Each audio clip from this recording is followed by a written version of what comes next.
Alors bonjour, je m'appelle Elsa Pellerin. Je suis enseignante en CM1 à l'école Emmanuel Dalzot, dans une classe iPad, c'est-à-dire que les enfants sont tous équipés d'iPad. J'accueille cette année dans ma classe une élève qui est aussi en Ulysse et c'est vraiment du pur bonheur. Alors dans la classe, il y a toujours des enfants qui ont des profils particuliers. Mais là, c'est vrai que cette élève-là a un handicap différent qui fait qu'elle apporte quelque chose de différent à ses camarades et à moi en tant qu'enseignante. Le temps d'inclusion dans ma classe, on les a fixés en amont avec la maîtresse d'Ulysse. On s'est mis d'accord sur les enseignements que cette petite fille, cette grande fille, allait pouvoir suivre. J'ai modulé mon emploi du temps en fonction de ces temps où elle pouvait être présente avec nous pour qu'elle puisse suivre le programme de CM1. Quand elle vient dans ma classe, il y a quand même une AESH qui est pour d'autres élèves dans ma classe, qui est là pour elle. Alicia s'est épanouie, elle est partie en voyage scolaire cette année avec nous. C'était une sacrée expérience pour elle, pour moi. Donc elle a dormi avec ses camarades de classe de CM1 dans la chambre, elle a fait du ski, elle a appris à faire du ski. Elle a eu son ourson, c'est ma plus grande fierté. C'était un peu un challenge de se dire on arrive au mois de mars, est-ce qu'elle sera prête à partir avec nous ou pas? Elle a été prête parce que les temps en classe étaient favorables. Elle a construit des liens avec ses camarades, même si parfois il y a un peu un décalage parce qu'elle est là que sur certains temps.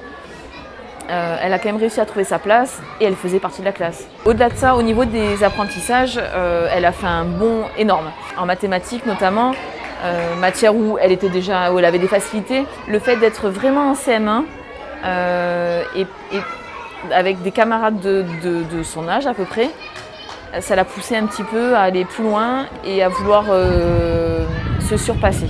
Et ça c'est bénéfique parce qu'à un moment donné, elle aurait pu rester à attendre que les choses passent.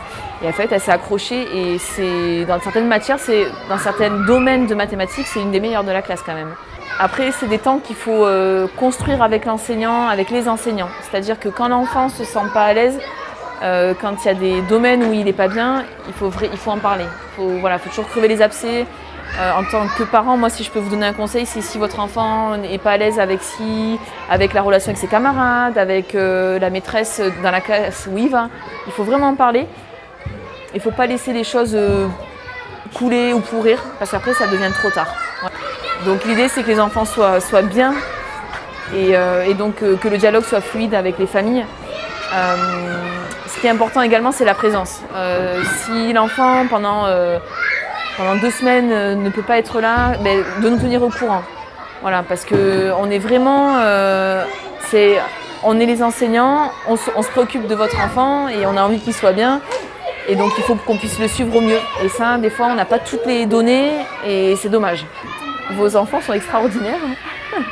Ils sont extraordinaires, vos enfants.